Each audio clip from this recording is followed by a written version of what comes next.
Let's say the villages around run out of water. You think they're just going to sit there and die? All studies clearly point out towards a serious water strife, but the important action that is needed right now is this, that we need to raise 72 crore saplings in the next 4 years.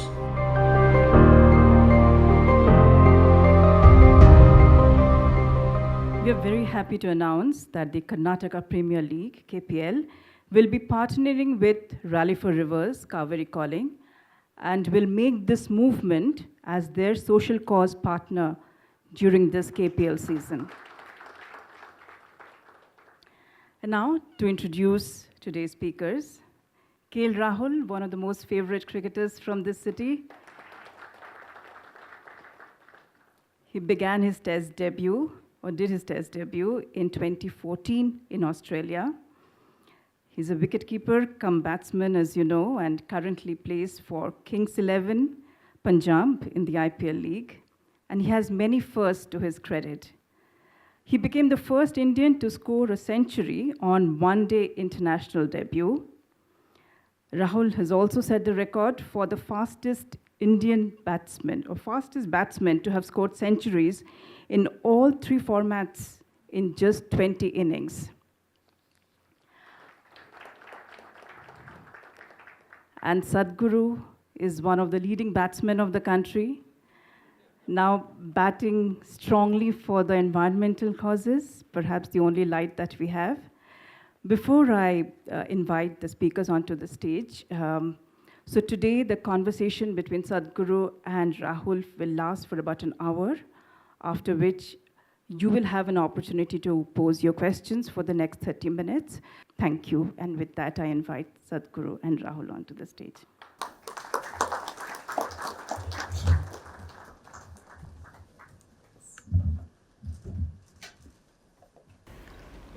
Namaskaram, and because she said I'm some kind of a batsman, don't bowl a googly to me, huh? I'm not. I haven't played cricket in ages. I've never bowled, I've never bowled safe. So the balls that I miss anyway you catch. Like that. Good evening, ladies and gentlemen. So first want to say it's a huge honor to be here on stage with you. We all know what a big youth inspiration you are, and the things you're doing for the environment is just inspiring all of us. And I was just telling your colleagues that I've read your book, and I've been trying to, at least I'm trying to do little things, and it's just a huge inspiration. And I'll focus back to what we're here today for. So happy that you started this campaign to help River Kaveri, and just want to ask you, how big a responsibility is it to revive a river, and how do you plan on doing it single-handedly? Definitely I'm not planning single-handedly. The reason why we are doing many things, and including this, is without a large-scale people's involvement, this is not going to happen. This is not a single-ended job. This is not just my work or your work or somebody else who's here. This is a generational work. As a generation of people, we have taken the largest bite out of this planet. Never before another generation has consumed as much as we have. So, I'm just thinking, before I fall dead, let's fix it to whatever extent we can so that future generations don't look back and see we were the most irresponsible generation ever. In a way we are, unfortunately. Because the way I saw Kaveri 50 years ago, or let's put it this way, the way the previous generations gave Kaveri to us and how it is today, if we hand it over like this means we are a disastrous generation. So I want to see that we are not a disastrous generation. We will fix it to whatever extent we can. Nobody should say we have not done what we should have done. Because in our lives, If we do not do what we cannot do, there is no problem. But if we do not do what we can do, we are a disaster. So I don't want to be that disaster. I want to ensure none of these people, the people of this generation are not a disaster, that we will do everything we can do.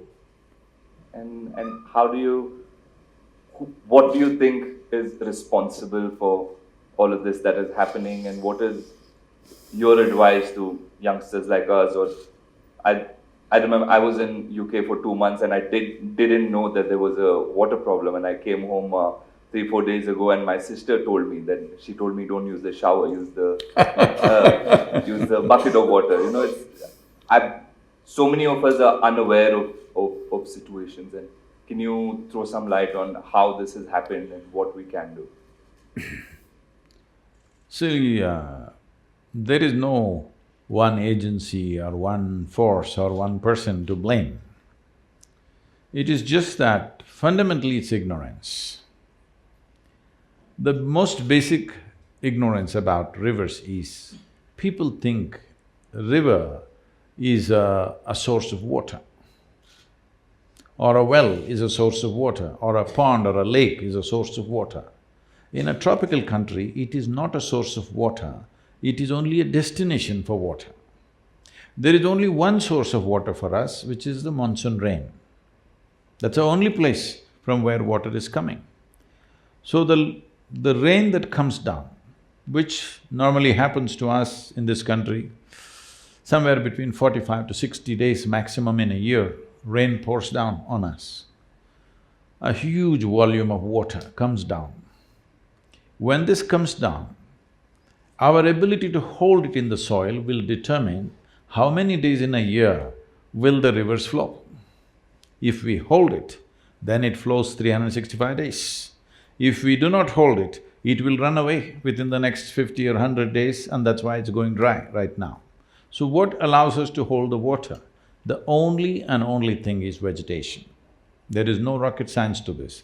This has been my main mission across the world, including United Nations, our government, central government, all the states.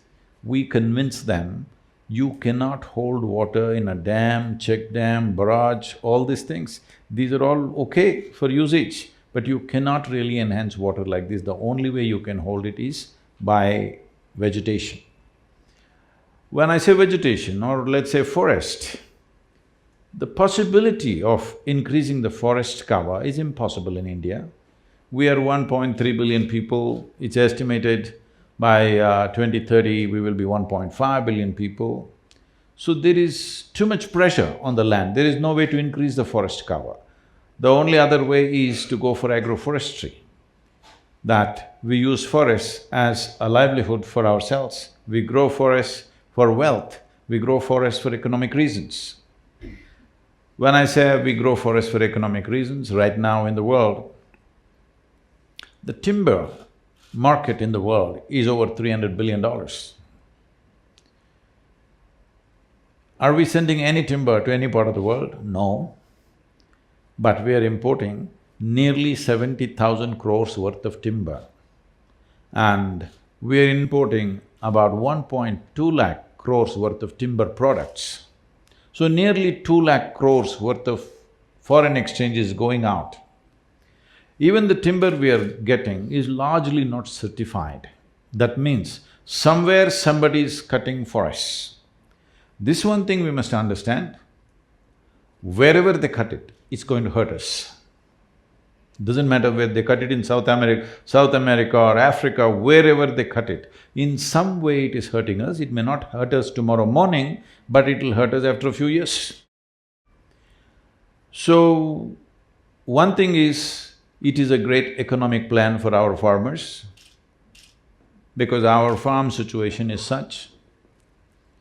In Karnataka, 71% of the farmers are on distress loans. In Tamil Nadu, 82% of the farmers are in distress loans. What a distress loan means is, the person who has taken the loan has simply no means to pay back. So he is distressed. It is like if you're earning 10 rupees, you took 2 rupees loan and we see that you can pay back. You're earning 10 rupees, but you have taken a 100 rupee loan. we know that there is no way for you to pay back. And interest is multiplying. So the only thing he can do is default or run away or sell the land or hang from a tree. This is a tragic condition in the country, where in the last 15 years, over 300,000 farmers have committed suicide, 300,000. The 4 wars that India has had, 3 with Pakistan and 1 with China, 300,000 people did not die on both the sides put together. Our soldiers and the enemy soldiers put together, 300,000 did not happen. But that's the number of farmers who have died in the last 10 to 15 years' time. So, this could escalate big time, or total breakdown of social and economic situations can happen because 65 to 70% of the population in this particular trade called agriculture. And there is no scale to agriculture because land holdings are so small. So, we have converted nearly 70,000 farmers in Tamil Nadu. Every year we are adding a few hundred farmers converting into agroforestry. We could go like this, but it would just take maybe another 2 to 3 generations before we achieve what we want to achieve. So right now Kaveri Culling is an effort where I want to crush the time. In 12 years' time, we can do this if the necessary economic incentives come from the government. To one part, till we achieve 50% success, if there is economic incentive, after that even that will not be necessary because people will see how beneficial it is. On an average in Karnataka, they're earning 44,000 per hectare per year. In Tamil Nadu, they're earning around 46 to 48,000. But within the first 5 years, the first 5-year average is 3.2 lakhs per hectare. This is what the agroforestry people are earning. In the first 10 years, it's 4.6 lakhs per hectare. In 15 years' time, it is 13 lakhs per hectare. This is how they're earning. If once every farmer sees that this is the kind of benefit he has, even a part of his land, if he goes in for agroforestry, he will not need any kind of bank loans. When we come to bank loan, we must understand, well, you're a young man, you have not seen these things. When we were young, in 1969, when Government of India nationalized all the banks. You come from Mangalore or… Yeah. Yes. So, a lot of banks started from Mangalore, Canara Bank, Syndicate Bank, what is the other one? Vijaya Bank, all these. All these things were nationalized. What… nationalization is a nice word. What it is, we just took all your wealth without any compensation. You understand? You're running a bank, that means you had a few thousand crores, but we just took it, the nation. Such a cruel act we did because we wanted to ensure that the rural populations have access to banking. And it made a huge difference, it's been a revolution in the country. But now what is happening is, the solution that we have for farmers' distressed loans is, whenever the election is coming, every state is going about saying, no need to pay back the loan. See, it's very simple. If I give you 100 rupees and somebody comes and says, you don't have to pay him back. All right, I lost my 100 rupees. Next time, even if you say I'm dying, I will not give you 10 rupees. Yes or no? Hello? Is this not the way society will work? If it is assured that you're not going to pay me back, even if you say it is the most dire emergency, I'm not going to give you a rupee anyway. This is what is happening once again. Once again, we're pushing the farmer back into the moneylender's hand, where the interest rate is 60 to 70% per annum. This is a clear death knell for the farmer if he falls back into the hands of the moneylenders once again from proper banking. This whole revolution of nationalization of banks and making rural economies to be flush with banking money is being destroyed right now. But if agroforestry comes in with a little bit of support from the government, the farmer need not go to the bank, he will have enough money. And this is not a new idea or a concept. If those of you who are old enough, you're old, Shiva? You're old. You've been around all the time since I was born. So, people know that in southern India, in any agricultural land, always there were minimum 25 to 50 trees, always, at least on the boundary. Actually, in Karnataka, I have seen people used to name the trees after their daughter, their son and whatever, because when this tree grows up, this was generally planted when the child is born, and this is named after the girl. When this girl grows up and she needs to marry, she's 18, 20 years of age, now this tree is ripe. If I cut this tree, her marriage is taken care of. Those days I know 8 to 10,000 rupees they get out of a tree, marriage is taken care of, son wants to go to the university, his thing is taken care of. So this was the economy of the rural places. I know this very well because at that time I was on the farm, I was actually in agriculture. About 40 years ago, massive usage of chemical fertilizer started. I have seen this, agents from fertilizer industries coming and campaigning, you have to remove the trees because the trees are sucking out all the fertilizer, it will not go to your crops, the trees are taking away because of their aggressive root system. So crores of trees across Karnataka was felled. Today, if you fly from Bangalore to Delhi, every 5 minutes you look down, it's a brown desert that you see. Except Western Ghats, rest is just one brown desert from here to Delhi all the way, yes or no? What is our plan for this country? Because you can only retain monsoon water. See, we are trying to do things as European countries or North America does. We must understand, they have glacial water, they have snow, water coming from snow. Snow sits for two feet, next 2 months it slowly melts and make sure it percolates. Our water is not like that, it comes in a downpour. If you don't have vegetation, it'll just run away, not just run away, it'll take the topsoil and run away. That's what is happening right now. So Kaveri is not even touching the ocean for 6.5 to 7 months in Tamil Nadu. So Tamil Nadu people are thinking, Karnataka people are drinking up too much water. Yes, they think Kannada people are drinking too much water, they want to fight with you. They have to come upstream and see. Here also there is no water.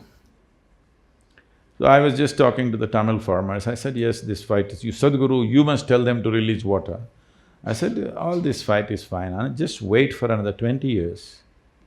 There will be no fight because there will be no Kaveri in Tamil Nadu. Yes, that's where it's going. On an average, where the Kaveri goes dry, what point it goes dry, on an average, it's withdrawing 3 to 8 kilometers per year. That means, right now, it's about 400 plus kilometers in Tamil Nadu, the Kaveri is running. Probably in another 40 years or 50 years, it will not even enter Tamil Nadu. That's how serious it is. So, I'll go back to your thing about farmers and you spoke about loans and things. I just want to ask, what can a common man do to help farmers? Or if I'm not a bank, but if I want to go with a set of friends and help the farmers, what do I do? So right now, to assist the farmer to shift to agroforestry, there are a few things to happen. One thing is the saplings, large-scale development of saplings. We are looking at, in 12 years, to plant 242 crore trees, that is 2.42 billion trees.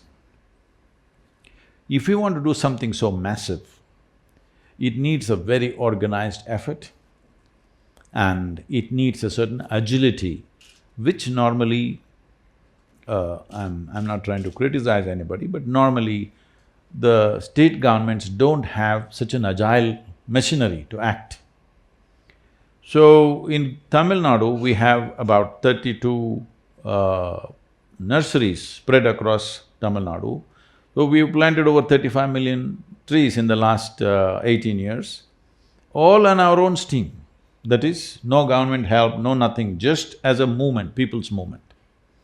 Now this needs to scale up big time. So we have clear-cut plans how to multiply this. Today there's tissue culture, we have all the technologies, everything, we've assimilated all these things properly. Now to act, we are looking at taking in all the aspects. It costs about 42 rupees per sapling. In the first phase of 4 years, we need to plant 72 crore trees. If you can campaign a little bit, on your bat if you can have Kaveri calling 42 rupees.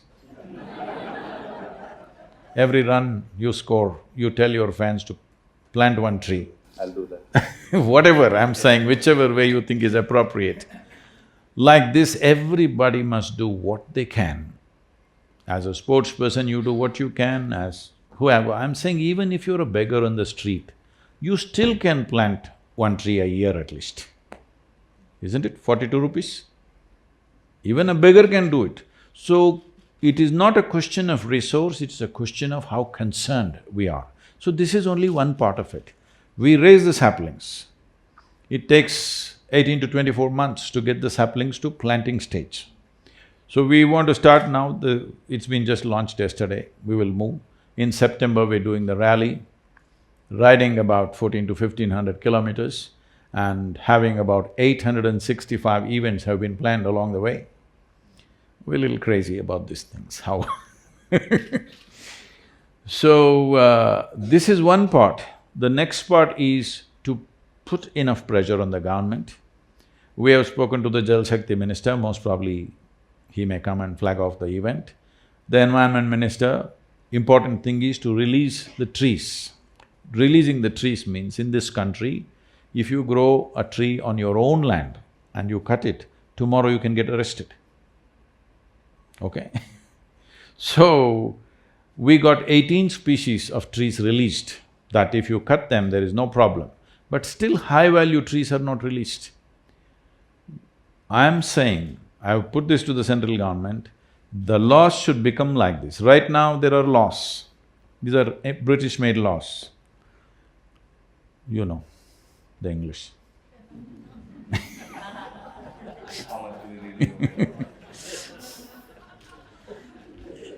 They made these laws that if you own the land, you own only the top 8 feet of soil.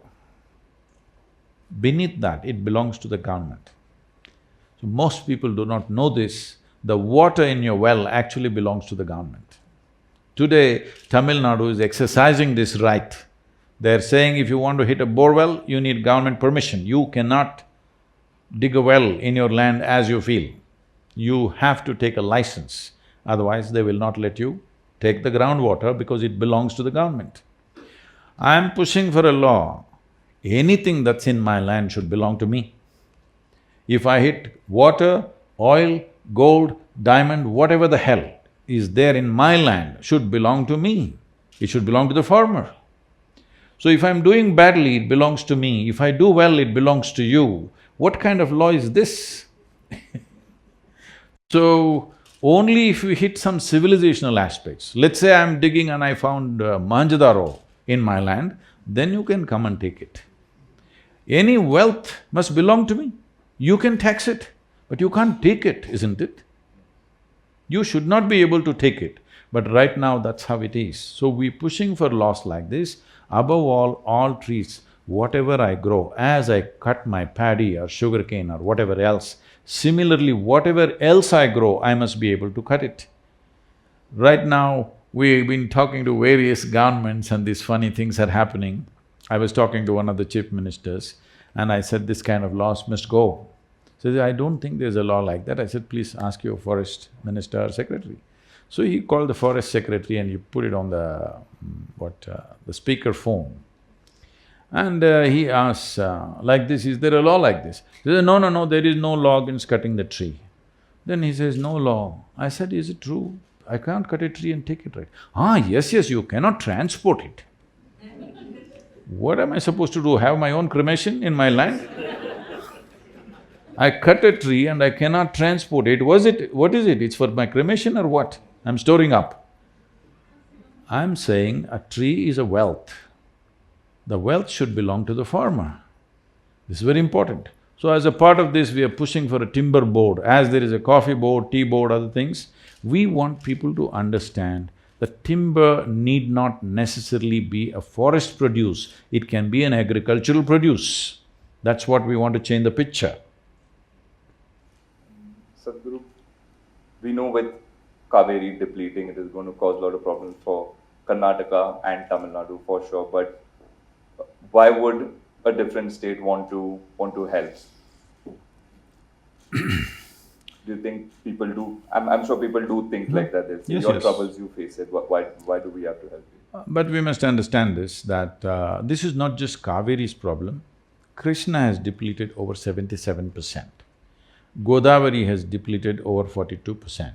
Narmada has depleted over 60%.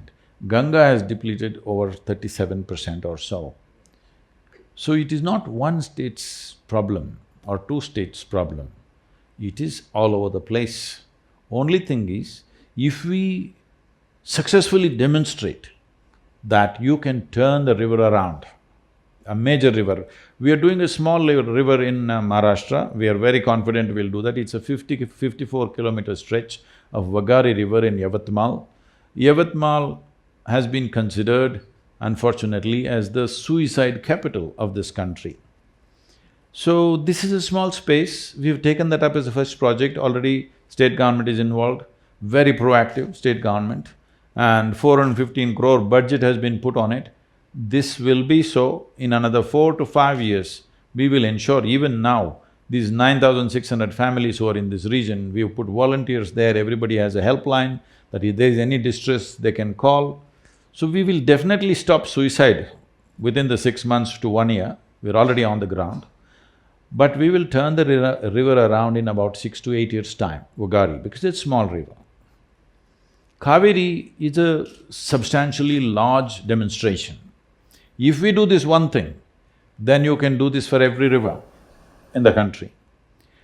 So why start in Kaveri? You have to start somewhere. Hello? You have to start somewhere because we always start from Kanyakumari, we're starting from Kaveri, from south. And in many ways we are attempting Kaveri because this is a population which is most conducive for something like this. Another reason is, this is a river which is flowing through just 2 states. Most of the rivers are flowing through 4, 5 states. Getting those 4, 5 states together is a much more complex affair rather than these 2. And these 2 states, right now, there is a background of water distress. I foresaw this distress almost 8 years ago, that this is going to be happening. And because there is such a distress, both in Chennai and Bangalore is getting there rapidly, I think it'll be a successful process here than anywhere else because you still can't talk to other cities. You must understand this, water distress is not today. If you've seen old movies, you will see the women folk are carrying a pot or a bindige, and walking, and of course the hero will go romance, sing songs around her, everything. It's all right for the actress because she's carrying an empty pot. But in the village, the woman is carrying 15 kilograms on her head and walking. No song will come out of her, all right? She cannot even open her mouth because she's carrying such a huge weight. So we thought this is romantic. No, every day she spends half her life just carrying water. So in Tamil Nadu, it is very popular in the culture, they'll say if something really nasty is happening in a home or anywhere, they say this is like Kolai Sunday. That is, they go and fight near the tap, the women. So 2 women are fighting, they say this is like Kolai Sunday. It's become culture. So when women were fighting, women folk have been fighting at the taps for a long time, that it's become a cultural thing. Why were they fighting? Is entertainment? They were not fighting for fun. Every day they have to go and stand near the tap, there's a long queue, but the damn tap is wet only for half an hour, 1 hour. If it gets over, you have to fight and jump the queue somehow. So when women were fighting, abuses were flowing endlessly. Now men have entered the scene because the situation has become more dire. Once men enter, deaths are happening, they're killing each other, naturally. Women were doing verbal fights, now physical fights are happening. You heard one death happened in Tamil Nadu, many fights, physical fights have happened. In UP, a pregnant woman was killed just 4 days ago because men are entering the fight now. Now killings will happen. It's not far away when this can happen large scale, because you must see, if we fail to rejuvenate this soil and this water, the civil strife that is waiting on our hands is big. It doesn't matter, cricket is… IPL has grown big, spiritual process is happening, businesses are happening, IT revolution is happening in Bangalore city. Well, in tomorrow, our scientists are putting a moon probe. All this is fantastic. But once water becomes a serious issue, the civil strife is going to pull all these damn things down. It'll put the country back 50 years within a matter of month or two, because the amount of civil strife that will happen, just imagine this. Let's say the villages around run out of water. You think they're just going to sit there and die? They will come on the streets of Bangalore city, isn't it? They will knock on your door, beg you for water. Of course you won't give because you have limited… because you're having shower… no shower, just bucket. You won't give water. Then they will break down your door. Yes, they will. Let's not underestimate this. This is not to paint a doomsday picture, because the depletion that is happening at the rate at which it is happening, all studies clearly point out towards a serious water strife. Water strife will naturally transform itself into a civil strife. So whatever each one of us thinking are our achievements in this country, everything will become nothing when there is civil strife. You just spoke about cricket, so my mind is stuck there only. KPL has joined hands with… Wonderful, thank you very much. calling Kaveri, and I'm so happy that they've taken this step. How do you think KPL or cricket or players from Karnataka will help in this cause? As I said, the most important thing is awareness and support for the plantations. We are pushing with the governments to give subsidies for the plantations to happen, which is very easily doable because no extra or new budget is needed. The existing schemes that are there, little reallocation, there is enough money already there for that. But if we depend on the government to raise these crores of saplings that we need, it's not going to happen. We want to use people, farmers as an economic activity, that this will become an enterprise for many farmers that we will train to do this, that they will not only raise the saplings, they will be knowledgeable enough, we're producing videos, how to do agroforestry. There's a whole science to it, how to do it. So we will educate large number of farmers who will start small enterprises of their own, in their own land, like 5 acres, 10 acres, they can raise thousands of saplings and this will become an economic process for them. So the most important thing that cricket can do is, because there are only two things which have huge reach in the country is cricket and cinema, probably. Cinema has too many languages, so it is limited to states. Cricket is national, totally, across all boundaries, and just anywhere it will work. So cricketers have a tremendous responsibility and role to play. How you want to do it, I don't want to prescribe to you, but the important action that is needed right now is this, that we need to raise 72 crore saplings in the next 4 years. 4 years this plantation must happen, means in 2 years we must raise, in 4 years the plantation must be over. Then only the 12-year plan that we have, we will go by that. See, at this stage in my life, 12-year plan is not a good plan. But I've taken this, don't make it 20 years, please make it 12 years. So that the last part of my life I can golf around a little bit and goof around also a little bit. Let's talk about that, Sadhguru. I know you love riding bikes, I saw the video, you like to play a bit of golf, and you were talking to me backstage, you said how much you like cricket, but you don't get too much time to watch it. But I think you should go in the middle and hit a few balls when the KPL is happening. You… It's like golf, but See. the ball's coming at a…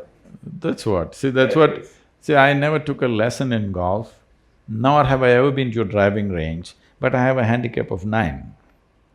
So people say, Sadhguru, how's this? How do you do this? So I say, see, when I was young, I played hockey, cricket, football, this, that. There, for 22 people, there was only one ball. All the guys were trying to grab the ball. Here, I have my own ball. And there it was a fast-moving ball. Here the damn thing is sitting. I can hit it. But I've played a little golf too, but it's hard. I don't mind the ball. Like reacting to the ball is easier than doing something to a ball that is taken. See, sitting ball hitting becomes difficult because you're juggling too many balls in your head. I'm juggling nothing. So I hit the damn ball. Just from a sports point of view, I'd also want to ask about mindset and we constantly traveling, we're constantly playing and mental fatigue, physical fatigue, emotionally we're away from family and friends and there's a lot of things that go on in the mind, like you said, there's a lot of balls juggling, but it does happen. What could we do to maybe keep ourselves a little bit more calmer in our heads? Why are you so unambitious? Why are you saying little bit more calmer? I'll start with little and then I'll… like your campaign, it has to build, so… Now, let's look at it this way. You keep your hand here. If you wish, does it stay here or does it jump all over the place? It does jump all over. It does? Sometimes. Then you will get bolder. Your hand must stay right there where you want it, isn't it? Hand stays, but here… No, hand, we're talking about the hand. Yeah. Your hand, you're able to keep it right here. If you want, it'll go here, if you want, it'll go here, if you want, it'll go here. Suppose your hand became like this, it's jumping all over the place. Suppose my hand jumps all over the place, they would think I have some kind of an ailment, isn't it? Hand jumping? Maybe that Mr. Parkinson visiting us or something. So, we have to look at this. Unfortunately, in these societies, we think mind jumping all over the place is normal. It's not normal. That's not the way human mind is made. There are some fundamental aspects which there's no time or space to explore those things here, but we must understand this much. This body and this mind must take instructions from you, isn't it? Huh? Your body and your mind. If it doesn't take instructions from you, this body and this mind, it's more a nuisance than help. Yes, it is more of a nuisance than help. Right now, people are trying to manage the nuisance. As you said, if it becomes little less nuisance, I'm happy. No, it need not be a nuisance. See, the reason why you physically train is so that your body doesn't come in the way, isn't it? See, the idea of training is not to put your body out there, that when I'm performing activity, my body is not in my way, it's not my tripping point. My body is behind me, supporting me, not knocking me down. That's the idea of physical training. Similarly, there should have been substantial mental training, but training means people are having a psychologist. That is when you're ill. Hello? Trying to change attitudes, it's not about attitudes, it's about understanding the mechanism of how this mental structure functions. As physiology functions, the psychological framework functions with a certain parameters. If you do not understand that and handle it, then it is only by chance on a certain day you are in the zone. Rest of the time, it's a risk. Rest of the time you're chasing that mindset where, some days, like you said, some days automatically you end up in that mind space, in a good mind space. And after that, that is where you want to be. So rest of the time you're chasing it. See, a game is subject to various realities. It's not all you. There's also somebody who's throwing the ball in tricky ways, all right? It's not all you. You're only 50%. The other 50% is there all over the place. So that 50% must happen. You cannot do 100%. Even if you're as brilliant as you can be, you could be gone first ball. That's the nature of the game, all right? If that nature of the game is removed, then there's no game. If every time you can hit it, then there's no game. You cannot hit it, that is the game, isn't it? So leaving that part, this 50%, which is your 100%, that must happen every day, even if you change your underwear. I'm saying, whatever that lucky charm that you have, for somebody it may be some kind of a pendant, somebody it's a mantra, somebody else it's an underwear, it doesn't matter what the hell it is, but you're trying to hang on to something to create some kind of a mental sense of confidence. There are two ways to work. Either you can work with confidence or you can work with clarity. See, right now, if I ask you to walk from here to there, or anybody, if I ask them to walk from here to there, they will walk up and down, no problem. Why? It's clear, the lights are on. Suppose we switch off the lights and make this hall pitch dark. If I ask them to walk, now they will struggle. Why? Now they need confidence to take the next step. Why? Because there is no clarity. So people think confidence is a substitute for clarity. It is not. What you need is absolute clarity, not confidence. With confidence, sometimes it may work, by chance. It's like, let's say you want to cross the highway where traffic is moving at a certain speed. To build confidence, people have various slogans. Somebody says, Jai Shri Ram, somebody says Allahu Akbar, somebody says something else. You shout one of these things and run across the highway. Maybe you will make it. Hello? Maybe by sheer chance you made it, or because of the compassion of some driver, you make it. But if you try every day, we know where to pick you up, for sure, isn't it? So similarly, when a bowler bowls a ball, you close your eyes and hit it. Maybe it'll go for a sixer. But if you try every time, we know what, right? This happened. An American lady came to Bangalore. This was… now those auto rickshaws have gone down. At that time, auto rickshaw was the fastest thing going on the Bangalore roads. It felt fast because it made a lot of noise. It was doing only 40–45 kilometers per hour, but because of the way they drove on three wheels, it felt like it's a Formula One or something. So, this lady came and this guy is just driving to impress this foreign lady who's come to the city. He's trying to impress her with his skills of driving, and he's going through everything, and so two buses are coming, he goes boom in between, and she just screams and yells, and all this happened. Then after she got down, she asked him a particular moment when those two buses came, how did you make it? There was hardly any space. He said, I closed my eyes.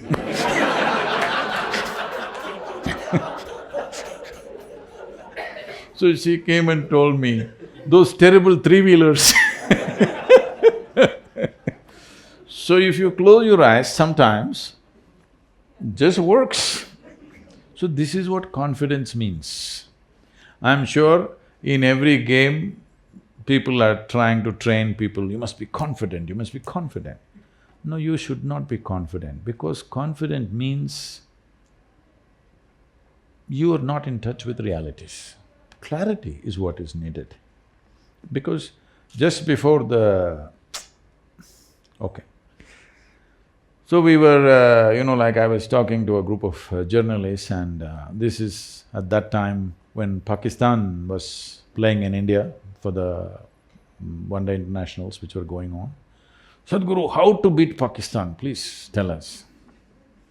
I said, if you want to beat Pakistan, you don't call Indian cricket team, call Indian army. Okay. Why do you want to beat Pakistan? You just have to hit the ball. Hello? You just have to hit the ball. I was training this, Indian hockey team and at one time, and later after 3-4 years, I'm walking in Chennai airport. KPS Gill was heading the thing. And all that old players who came to us, the senior players, they were all out. Whole bunch of young players, almost 6 or 7 of them were all tribal boys from Delhi, Turkey to others, all 18 to 22 age group. These boys are for the first time going out of the country for championships trophy to Germany. They're all wide-eyed, they've never traveled outside and it's the first time.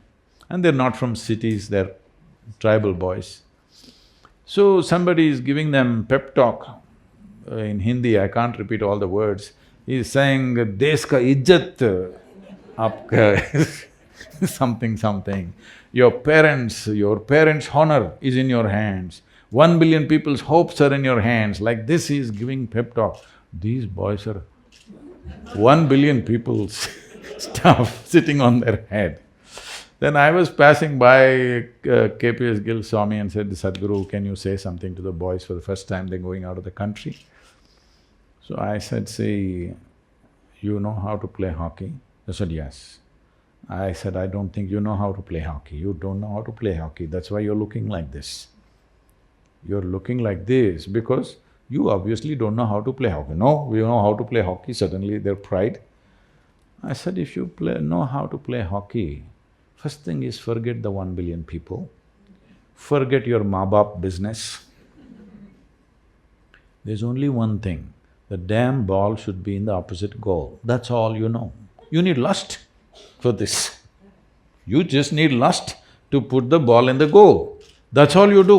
You don't count how many goals I've put, that's not your business. There are professional people hired to keep the score. Why are you keeping the score? Your business is a ball at a time, isn't it?" But everybody is calculating, they're looking at the score, when I'm coming to 100, how many really fantastic batsmen unnecessarily have gotten out in 90s in India? So many of them, there's a legend. I'm guilty of many too.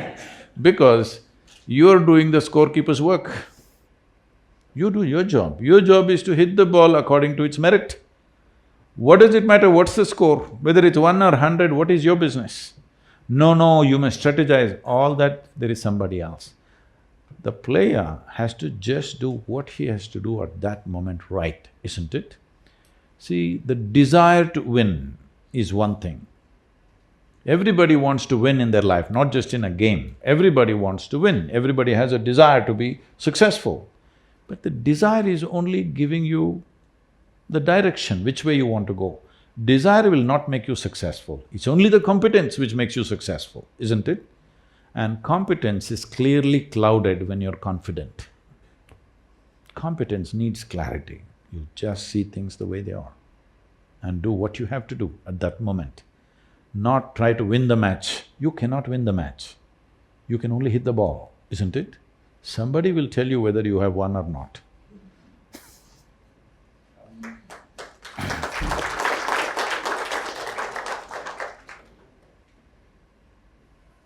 Happiness, there's… Professional happiness makes me the happiest. Being happy with family, that's a different kind of happiness. But when I score or when we win a game, that… I feel like I've lost it somewhere. I don't know which makes me more happy. Which obviously winning a game gives me that high. So when you step off the field, when you're with your family or friends, not playing cricket, nobody watching, that feels a little lesser than that high. Why would the mind do that? See, whether it's happiness or misery, pain or pleasure, agony or ecstasy, whatever the human experience is caused from within, isn't it? It's manufactured by you or no? Yes. So right now, what happens within you needs a push from outside. That is, we must put 100 on the board. Even if it ends at 99, you will be very miserable, isn't it? You must put 100 on the board, The crowd should roar and we must be declared the winners. This is an impossible condition for your happiness, isn't it?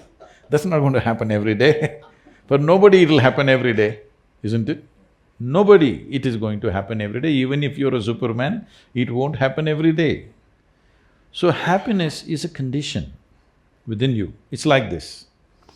See, it's a question of pleasantness. Why I'm saying pleasantness is because there is substantial evidence, medical and scientific evidence to show only in pleasant states of experience, your body and your mind will function at its best. There's enough evidence about that. So if you want to play cricket well or anything well, you must be able to harness this body and this brain. That's the only way, isn't it? If you harness this body's prowess and the mental prowess in the right sense, that action will happen in the best possible way for any human being, whatever the nature of activity.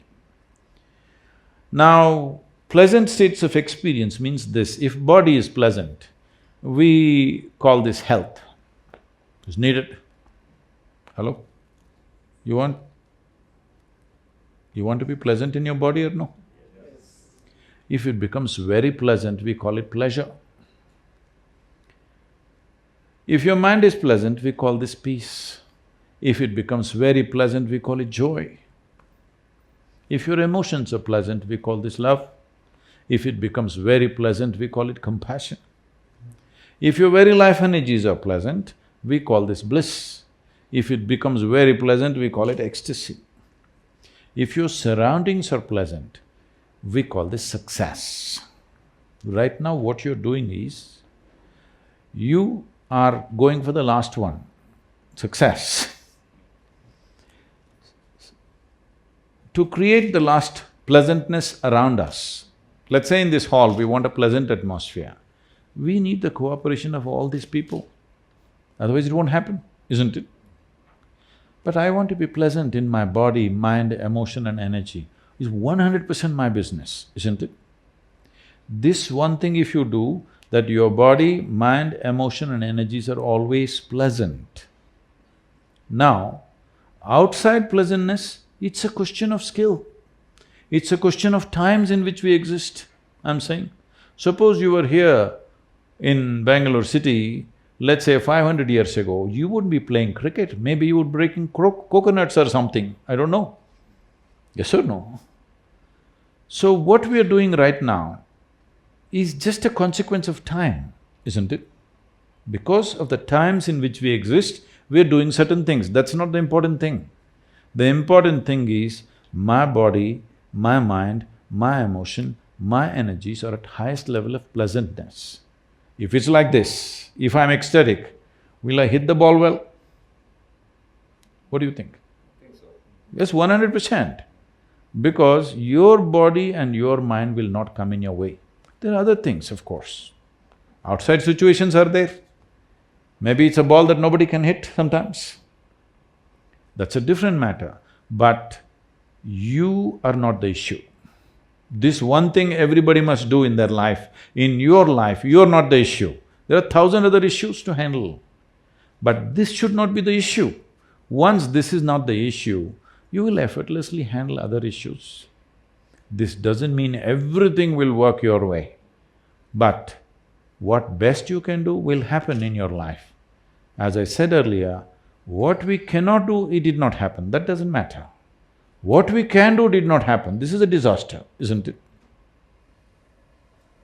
So my last question before they can ask you some question. Can you elaborate a bit on how this 42 rupees will be used in the project, and if you can throw some more light on that? The detailed breakup we can give, this involves this kind of activity. One thing is, our volunteers are on the ground. Let me explain what is a volunteer. When we did the Rally for Rivers, the entire Isha Foundation is a volunteer force. But apart from that, when we went for Rally for Rivers, I gave a call to the youth of this nation that for 3 years, if you can focus your life on India's rivers, we can make a huge difference. So they said, but Sadhguru, we don't know anything about river, we don't know what is environment, how to fix it, what… I said, you don't worry about that, we run a 4-month-long training programs for this. I said, there's only one qualification you need. That is, you must suspend one thought in your head. That is, what about me? This one thought you suspend for 3 years, I will see, we will make you into a Nadivira. Hundreds of them came forth. Many of them resigned well-paying jobs. A few of them halfway through their PhDs, they dropped their studies and they are with us. Now, for Kaveri calling, we are going to call many, many more. In Yavatmal region, they're meeting every family. They're just on the ground, meeting every family in the region to make sure they know what they need to do to come out of their present situation. This is what has not happened in this country. The last mile, nobody is willing to walk. Somebody makes the policy up there, somebody allots the finance, somebody eats up half of it somewhere, all kinds of things happen. But nobody is going to that last man and telling him what he needs to do. What is it that he needs to do? Unless he does the right thing, there is no solution. It is just academic, we are just talking about it. Solution will happen only when it touches the last man. Fortunately today, we have various kinds of mediums through which we can communicate. We don't have to necessarily physically meet 5 million farmers in this region. We can communicate in many different ways, we will be using every possible means to do that. So all this costs money, but that is not the major thing. The major thing is, we need to lease large tracts of lands and you need soil. In most of the places where they give you land, the soil is not suitable, so you will have to transport soil. So you need transportation and whole infrastructure to do that. All this we are doing on a certain scale in Tamil Nadu already, but this scale needs a huge push. So these 42 rupees, how it is managed is, we have a board of people, a responsible board. In this there is a Supreme Court judge, there is the World Wildlife Fund chairperson, there is a chairperson of your star woman entrepreneur in your city, Kiran Majumdar is on it. We have 2 former chairpersons of ISRO, that is the Indian Space Research Organization. We have the topmost water expert in the country. We have a person who started the farmer producers organization movement, he's considered the father of FPOs. So there is a responsible board. This entire Kaveri Calling Fund is going to be managed by an internationally reputed auditing firm under the aegis of this board. This Kaveri Calling account is not managed by Isha Foundation or me or anybody concerned with me. This is managed by this group of people, and we are also bringing in few more people from Karnataka and Tamil Nadu to be a part of this management. So it is being managed in a responsible way, the way it should be, and accounts will be put on for public viewing because an international accounting firm is going to manage this. So nobody need to fear what will happen to the money if that is a concern. They need not fear, this is the best way to do it. And how exactly this 42 rupees will get divided, we must understand this on the ground realities. In different kinds of lands, in different kinds of terrains, in different kinds of social situations, this money will vary. In some place we may be able to manufacture, to be able to produce a sapling for 25 rupees. In some place it may be 100 rupees. So on this, on an average, we have calculated 42 rupees. So this variation will happen, it's not like exactly everything will cost. See, for example, this involves about 15 different kinds of species of trees, the agroforestry basic module. The larger module involves about 80 different species of trees. There are some species of trees that we can make it for 5 rupees. There are places where our volunteers are doing, where every weekend thousands of them will come together and produce this at their own cost. This one may happen for 5 rupees. There is another kind of timber tree which will take probably 200 rupees. So calculating all this, we have arrived at this 42 rupee number. So it should not be looked at, Okay, this is only this much packet, why did it cost 40 rupees? That's not the way, on an average. But the important thing is, it is well managed by the most responsible people that you can find in the country. And to ask a question, please put your hands up and… Microphone. Good evening, everyone. Pranam Sadhguru. Hello, Rahul. My name is Dhanush. My question is, it's relating to an article published in today's Hindu newspaper, The Hindu. It's about reforestation in Philippines. So in 1900, 65% of Philippines was covered with forest. In 1987, due to commercial deforestation, it was reduced to 21%. So after that, which government took an initiative, and by 2010, it was increased to 26%, which is a average growth. So Philippines has now introduced a program in which it makes it mandatory for each elementary, high school and college student to plant 10 trees before graduating. So the sites where to plant are advised to them by government. So as Rahul pointed out in today's conversation, what a common man can do, and the framework which you replied as to 242 crore trees has to be planted in next 12 years. So I consider it's a matter of choice, like we can do it or we may not do it. So why not, given the unconscious scale in which humanity is living today and the immediate need for redressing the environmental chaos, isn't compulsion, as in a law, the best way out? So why not make planting trees or saving a river a compulsion, maybe by a law, as in Philippines? Thank you. They are Filipinos, we are Indians. You're underestimating us. It's very different. And above all, you must understand this. See, there is no forest land. Very little forest land is left to do plantations. For example, in Kaveri Basin, only 20% is forest land. Out of this, 8% has good forest. We don't even have to touch it.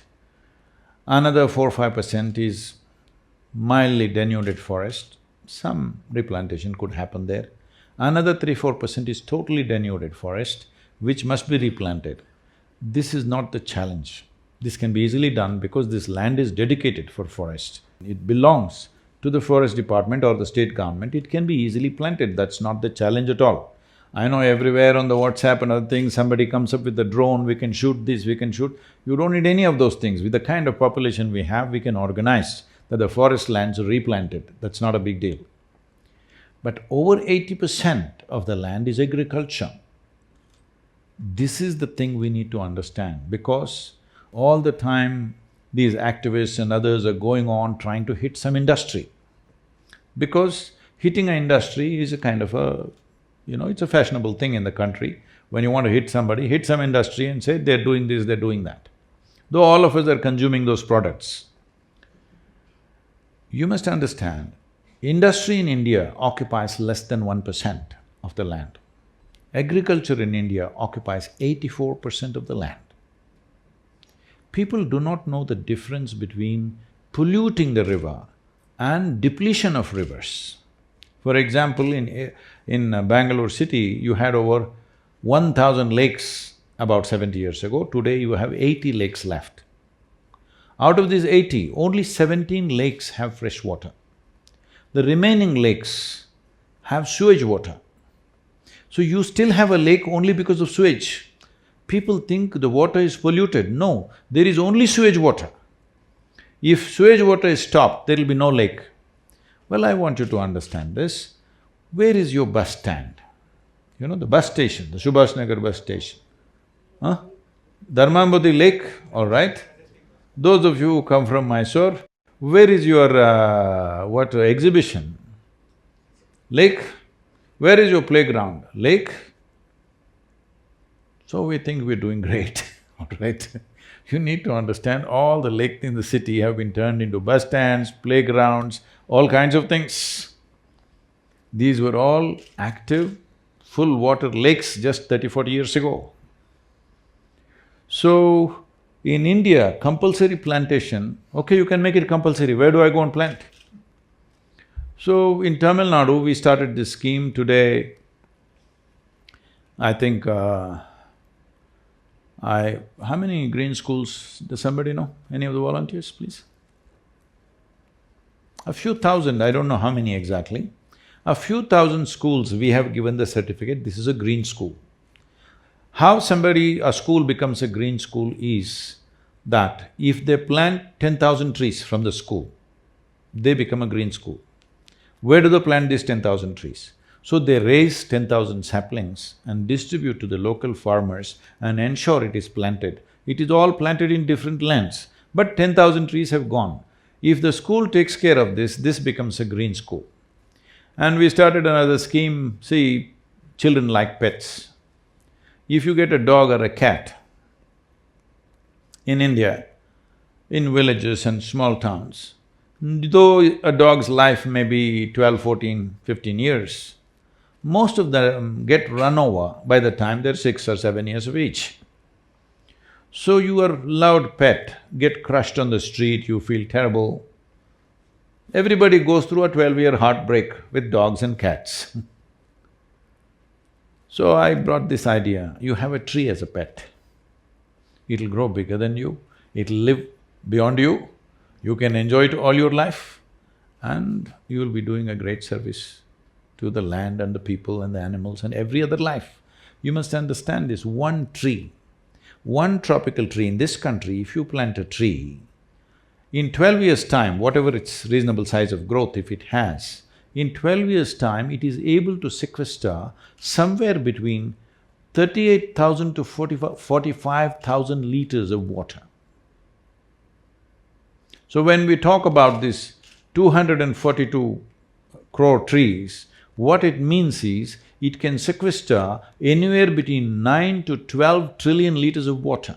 To give you a perspective, right now Kaveri river that is flowing, the total volume of water in the Kaveri river is 21.2 trillion liters. If in 12 years you plan this number and wait for another 6, 7 years' time, you will have Kaveri flowing full on. But we must understand, we must have that much commitment. Most of the policies and activities we are doing is from election to election. There is no long-term commitment to anything. But I'm sure most of you have children.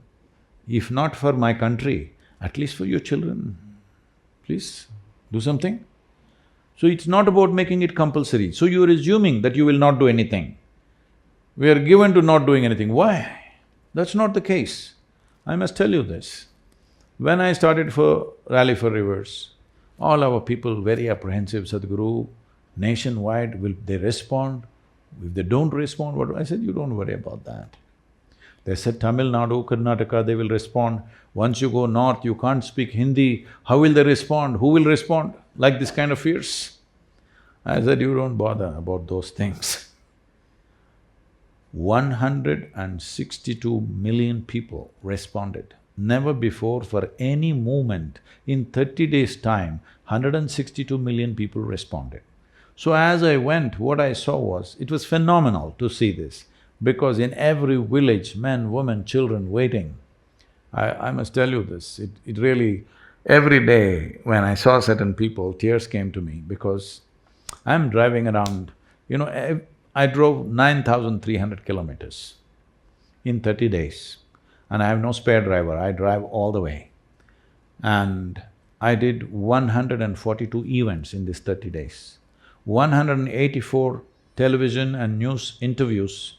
Literally every minute I was driving, I was also talking and doing interviews to radios, televisions and everything. All this, and our volunteers were on the ground and maximizing that. Like I'm somewhere in Madhya Pradesh in some remote place, it's already around 1:30 in the night, so it's late and we've still not gotten to the destination, so I'm really banging it. I'm in the car. That was also a big controversy with lots of people, why are you not driving a Maruti? All right So I'm really banging it like I'm doing like 130, 140. and it's raining quite heavily. Then I just flash by and I see this blue patch, right now it's become Kaveri calling, it used to be just Rally for Rivers. I see a few blue patches, I just whiz past. Then I have 20 cars behind me, they're all coming a little behind. And then I stop and try to back up. So this whole convoy has to back up. Then I back up there. Then I've already gone literally another 300, 400 meters and back up. And there's an old lady, must be over 65 kind of lady, a village person, and a 12-year-old girl and one 7, 8-year-old boy, all three of them holding Rally for Rivers and waiting at 1:30 in the night. What do you do with these people? I'm saying that's a commitment people have if you do it the right way, and people will respond. And all of you educated people who live in Bangalore, whatever I am saying today, you take this commitment, you'll at least make it 100 times over, amplify it. The entire nation responded that way only because that many people were behind the movement. The governments acted with such agility. I gave the Rally for Rivers document, which is a 760-page recommendations for how to manage rivers. When I gave this to the Prime Minister at 6:20 in the evening, I put it in his hand. Next day morning by 11:30, we get a call from the Prime Minister's office that he's formed a special committee and they want the soft copy. I thought, this is fantastic.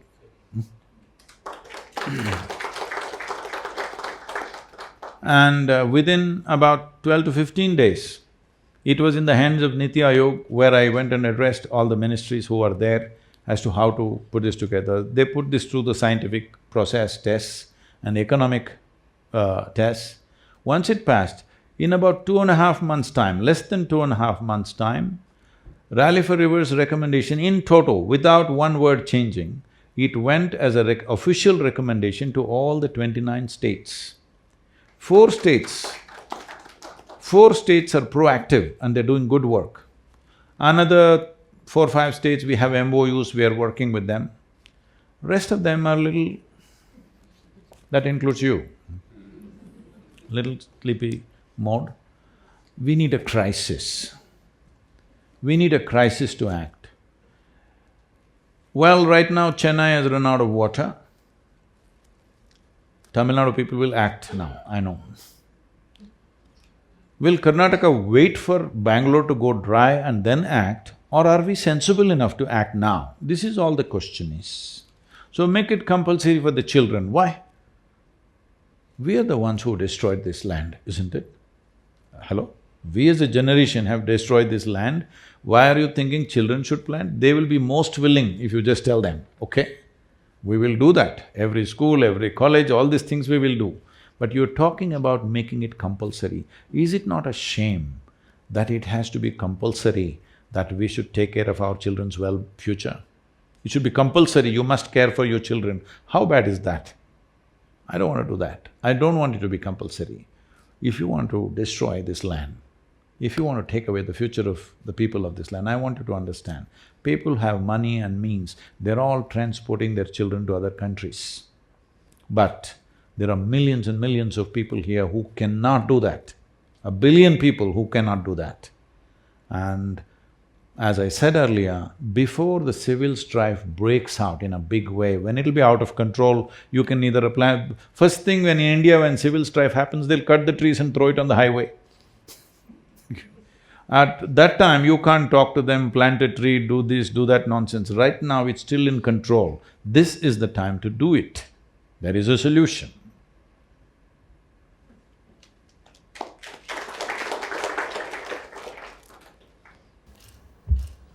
Pranam Sadhguru. My question was like, obviously in a city environment, we always find it very constrained where to put the plants and how to be engaged. I remember when I was in school, we had planted trees, and when I went there back after 10 years, I could still see that tree, and it happened with all of my friends. And there was always an emotional connect with that, okay, what, these are the trees that we had planted.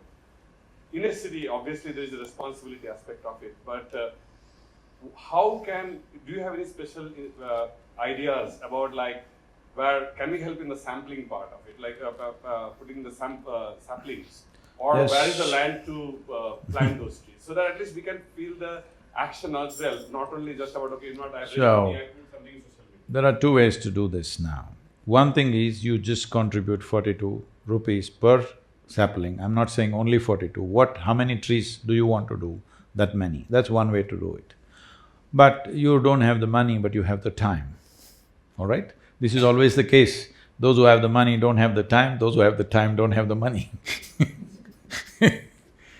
So, you don't have the money. Can't you raise 125 saplings in your home and after 1 year you hand it over to us? We will hold schemes and plans for all these things, how every citizen can participate, how every adult, child, man, woman, everybody can participate. These things will be unleashed, we will put it on the social media, how to do it, where to do it, everything.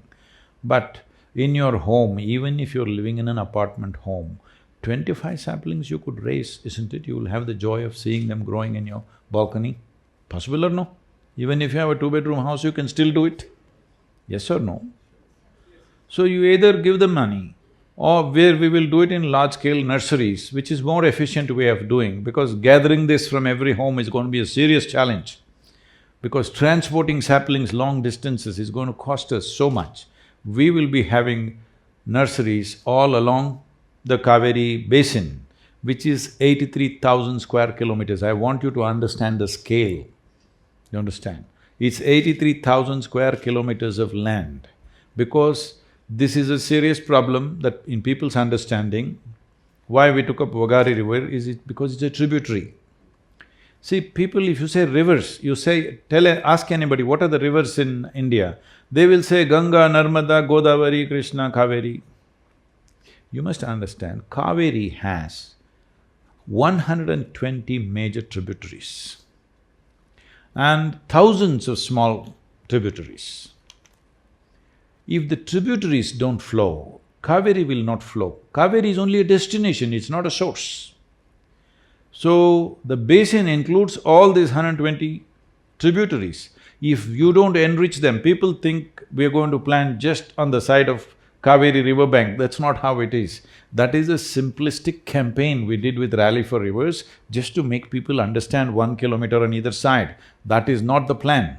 You must understand this idea that catchment means people think it's somewhere in Madikeri or that Coorg area, that one valley is catchment. No. In tropical land, every square inch of land is catchment. You need to catch the water that comes down and hold it in the land, put it into the land, because it is not just the river, it is the aquifers. If the aquifers are not full, they will suck away all the river water. Water is not just about river. Right now, we are using Kaveri as an emotional pitch, but the real thing is, the soil should become enriched to hold water, and it is everywhere. That wherever you dig, there must be water, then only Kaveri will flow, otherwise she will not flow, land will suck it out. So, we will come out with all those things, but I want you to understand, all those things become more… See, suppose you raise 20 or 50 saplings in your house, for us to take it and plant it somewhere, because you will raise one species. Now that one species needs a mix of another 12-15 species, because otherwise agroforestry will not work. For the farmer, in 4 years there is a crop, in 7 years there's a crop, in 10 years there's a crop like this. For this we need various levels of species, and there are other grasses and bushes which also add to this. If you grow in your house, I'm not discouraging you, you must do that. We want that people's participation, but practically that is not the best way to do. It must be located where we want. Otherwise, transporting one sapling from this place to that place, in the city we have to come and gather it from you, that's going to cost us a lot of money. Well, we can do it on a voluntary basis that all of you bring it to one place, but that preservation, let's say we gather it in some school ground, we have to water those saplings. If we cannot water there, it starts drying up, then the media will start making scandal out of it. See, these people got the saplings and they couldn't water it. I'm saying there are many complexities. I want you to understand, I'm made like this. When I sit down and look at something, I think of every damn problem there is. Every damn problem there is. I don't tell all those problems to everybody around me because they will fear it'll not happen. For every problem there is a solution. It is just that we need to do in that precise manner, all right? Ask him, for every ball, does he hit the same shot? Hello? No. For every ball, there is a precise shot. Last shot was a great shot. This shot, the ball was different. If you try the same shot, you're back home. Isn't it? The same goes for every aspect of life. This strategic approach to ecological issues in the country has just never happened, do you understand, till now. This is the time to do it.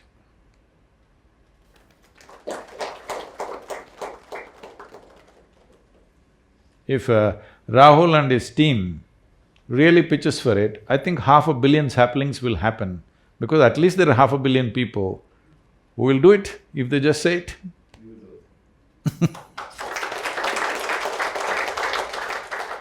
Good evening, Sadhguru. Hey, what are you doing here? Came to hear you. So I have two questions. One is, when are we playing golf next? I'm playing tomorrow, it's up to you. Okay. My second question regarding Kaveri calling is, how would you influence a fractured government that Karnataka is blessed with to come forward and do something like even having subsidies, for example? What happened in Coog in August? I don't go there, don't go there. No, I need to go there because there's something very important that happened. What happened in Coog in August had collected 350 crores in the Chief Minister's Fund. 10% reached the people. Now we have a fractured government where we don't have the confidence the government will do something. So if you have a movement like Kaveri calling, how do you propose that you would be able to influence this fractured government to do something? People's involvement will be there because we collected 190 crores out of 350 crores that came into the Chief Minister's Fund. But nothing came to the people. So about fractured political situations, so we must understand this. We have to work with the realities in which we live. I am not someone who asks for an ideal situation. I've always worked with the realities that exist right now. I must tell you this, we are a volunteer organization, about 4,600 full-time volunteers and over 9 to 11 million part-time volunteers. That means that simply means a whole variety of concoction of people. Every day somebody will come up to me and say, Sadhguru, I can't work with this person, she is impossible, I can't do it. I just… slowly they've all gotten this now. I tell them, see, in this world, this is the kind of people, they are there. Like this kind, this kind, this kind, this kind, this is how they are in this world. If you think your work is significant, what you're doing is significant, you have to work with these kind of people. None of them are okay. None of them are perfect people. Everybody has their own nonsense. You have to work with these people. But if you think you want to work with perfect people, you must go to heaven and today. So you drop this angst. In the existing reality, how to make something work is success, isn't it? If I had an ideal situation, I would have done this, that. That is not success. That is just wishful thinking, isn't it? Hello? In the given situation, we made something happen, this is success. Now if there was that kind of situation, I would have done this. This is just wishful thinking, isn't it? So let's not waste time on that. One way or the other, in the next couple of weeks, it'll sort itself out. Right now, this thing for incentives for the farmers, I think in Tamil Nadu it's moving in the right direction, simply because the crisis is staring in the face. So they understand action is inevitable. There's no more a choice. So they're moving, they're faster, going not as fast as I want, but it's going there. Before September, I think we will achieve that, the incentives for the farmers, because the budgetary requirement is not challenging. In Karnataka, we have presented this to the government, but as you said, it's fractured. When there is a fracture, there is pain. When there is pain, people don't do anything that is a reality, but the thing will happen, there is time. So, we have a counter plan for this. If the incentive comes, we will go about campaigning in every village in the Kaveri basin. I want you to understand, this covers over 100 taluks. So this is many villages and over 5 million farmers, but we will campaign in such a way every one of them will get the message that there is an incentive. And of course, government machinery also will announce that there is an incentive. Our business is to go and explain how to harness the incentive that's given. Because in this country, most of the incentive that the government has given, various schemes where thousands of crores are sitting, people do not know how to harness it. Because there is a huge problem of you have to fill 112 application forms, and not everybody has the endurance to last for the century of forms they just get beaten halfway down, okay? So we will see how to facilitate this. But suppose they do not announce the incentive, then we are using the rally as a way to put pressure on the government. So both ways you must be with me, you understand? If the incentive comes, it is about doing activity. If the incentive doesn't come, it's about putting pressure on the government. Both ways it must work. Only then it's going to happen, because this is the realities of the nation. We better learn to work in that. Hi, Sadhguru. I have two questions. One is… Have you seen Lady Gaga? Huh? Have you? So you must hold the microphone like this, yeah. Okay. The first question is, yes, many people will support this this campaign and this for planting the trees. But how can we assure that these trees which we plant will not get cut? And No, they will be cut. Agroforestry means they will be cut. I want you to understand this. Why will I plant trees in my land that I cannot cut? Why will I do it? This is why nobody is planting.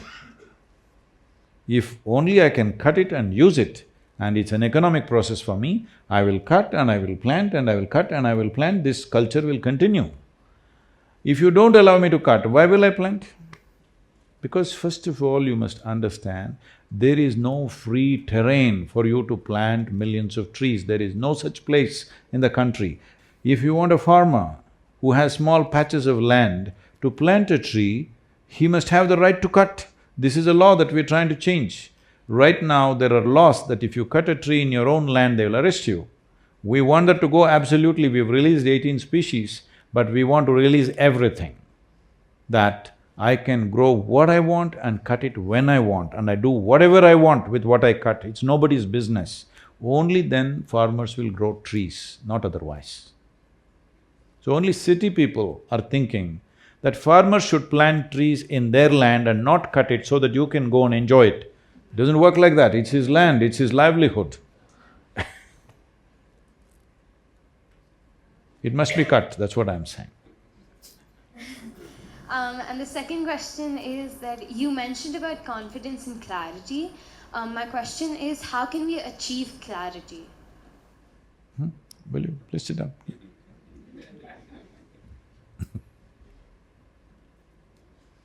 See, suppose your eyes are a little foggy, you go and get glasses, isn't it? Suddenly you wore your prescription glasses, suddenly everything is clear. So you did not improve the world, you only improved your eyesight, isn't it? Hello? Suddenly the world looks better. The world you did not improve in any sense. So you must understand, confidence is about action. This is not about action, this is about the way I am. My eyes are clear. what I will do with it?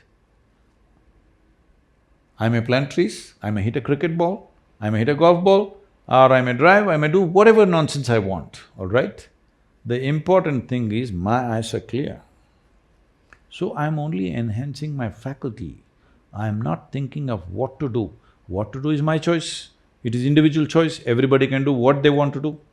But your faculties must not become cloudy. One reason why, because this question came in terms of cricket, and this is very true with every aspect of life also, is your education systems have confused you that memory is intelligence. You remember some rubbish that you have read and write it, you're first rank. I never understood why I should write what I know. I never wrote anything in my test papers, always consistently I got 6 zeros throughout my education because I didn't understand why I have to vomit whatever I think I've read.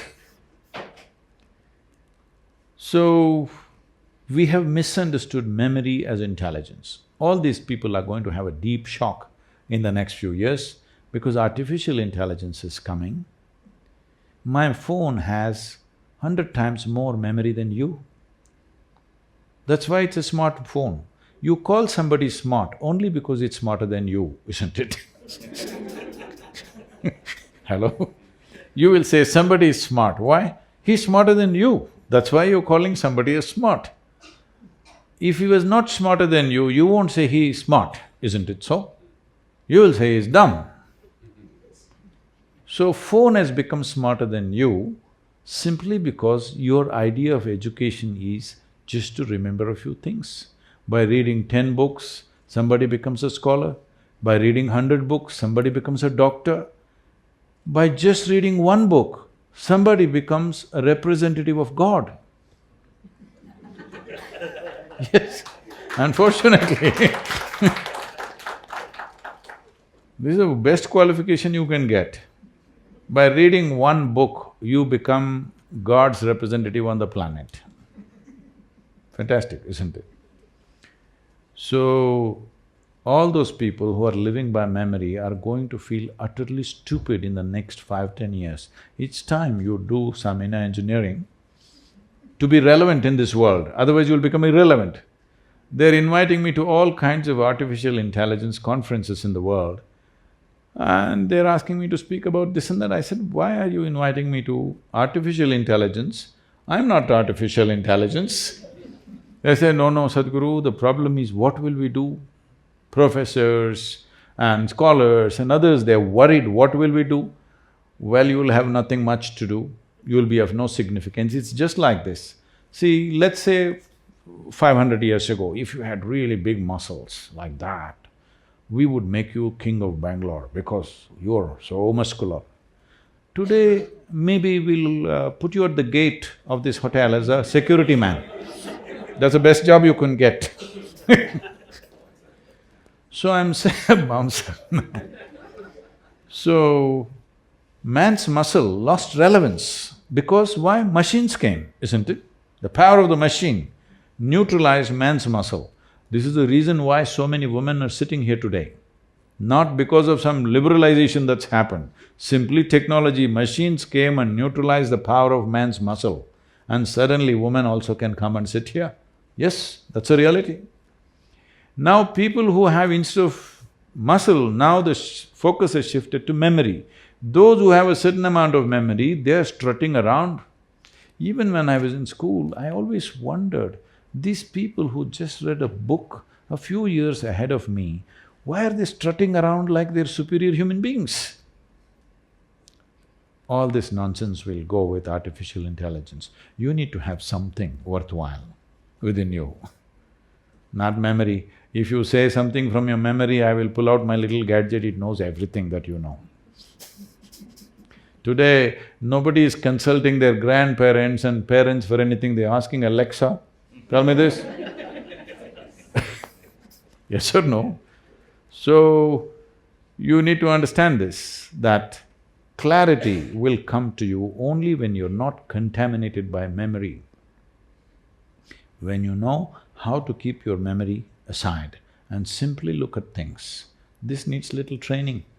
Your education systems have messed you up, making you misunderstand memory as intelligence. Intelligence is a different dimension, memory is a different dimension. These two things, if you hold it separately, you will be crystal clear every moment of your life.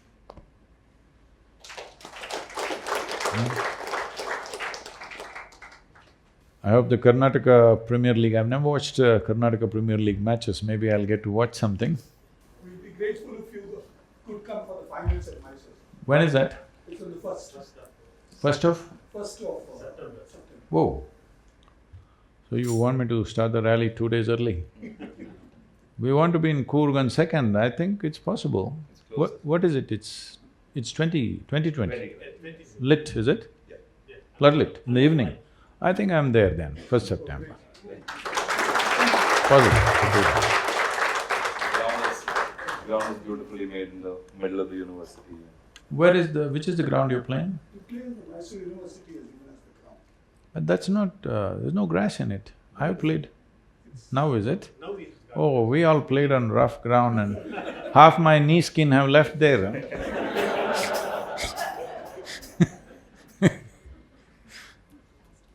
huh?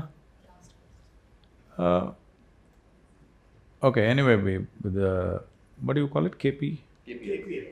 KPL, Premier League. So, we wish you all the best. I heard that it's on till 2009, right? That's what they said. So, let this happen. I think finals I'll be there. 1st September I'm on the way anyway. So, it's important that the cricketing world stands up for this, and this is not one day's work. As I said, this Kaveri is a 12-year project. I feel in a matter of 5 to 6 years, if we have pushed it to a certain volume, the rest of the country and the rest of the rivers and river basins will pick it up by themselves. It's bound to happen. We will make certain policy changes at the center level, but the problem is, river is a concurrent subject. That is between the center and state. Center can only recommend, it's the state that needs to act. So the political scenario in the country is such now, most of the states are ruled by one party. I think this is the best time to make it happen, because if we convince the center, it can happen on all these states quite effortlessly. So we're… that way, I think politically, we're in a good space for national movement, but we need to show Karnataka and Tamil Nadu has this responsibility of showing a massive level of success. Then only it will take off everywhere else. Namaskaram, Sadhguru. I just wanted to ask you one thing. What are your views on the Mekidatu project which is being planned by the Karnataka government, and it is said that the Karnataka government is claiming that it will end the Bangalore water woes, but it is vehemently opposed by the Tamil Nadu state government, and it's also said that this project will wipe out 52 square kilometers of core forest area. I just wanted to know how this Kaveri Calling initiative will address this. See, everywhere in the world, people have understood what is the science of hydrology. And whatever they did 100 years ago, they're all changing it. In the United States, over 900 major dams have been decommissioned because they see this is the most disastrous thing you can do. In India's geography, almost there's simply no room for building more dams. Unless you want to completely destroy everything. You must understand, an average temperature of over 32 to 35 degrees when it is there, if you hold water in a large lake, the evaporation in about 90 days is approximately 65%. So you want to evaporate all the land, all the water that is flowing through this is all knee-jerk kind of thing. So you're only talking further about how to exploit more. Instead of seeing how to revitalize, we are still thinking how to exploit more. Because most governments unfortunately think election to election. There is no long-term thought. But we must understand ecological situations have to be thought 50 to 100 years at least. At least 50 to 100 years. You can't think 3 to 4 years. This is 3 to 4 year thought. Right now we're in power, the problem is just this. See, if a particular government or all of you, if you plant millions of trees, your nameplate will not grow on the tree. That's a problem with the tree. But if you build a dam, you can carve it on the stone and put it there. Many dams in Karnataka have gone dry, all right, already. But your nameplate is there. This foolish man built this dam. I want you to understand, there was a time when the English suddenly left us in 1947, there's no infrastructure in the country. Something had to be done to survive. That time we did desperate things, built all kinds of dams, whatever. It's okay what we have done, we don't have to do post-mortem of that. But that time is over. Now, there is a whole deeper understanding of everything, how it works. Now you're still talking about what we did 50 years ago and say, I will do the same thing. Because you have no sense of what's happening now in the world. And this is a tropical country. Holding water is not the solution. We need to generate water in the groundwater. We must understand India is the only country which is exploiting over 80% of groundwater. I'll tell you my experience in Bangalore. This is almost 40 years ago when I was running a construction business, and we got some contract in Majestic area. We were supposed to put concrete columns. We just dug 5-6 feet. It's full of water. You won't believe this. Every pit we put 10 HP diesel engine motors, but we could not empty the water, we could not put concrete into that. That's how it was. Today, I don't know, maybe you have to go 500 feet at least. Huh? In this city area? 1,000 feet. So, you know what you have done.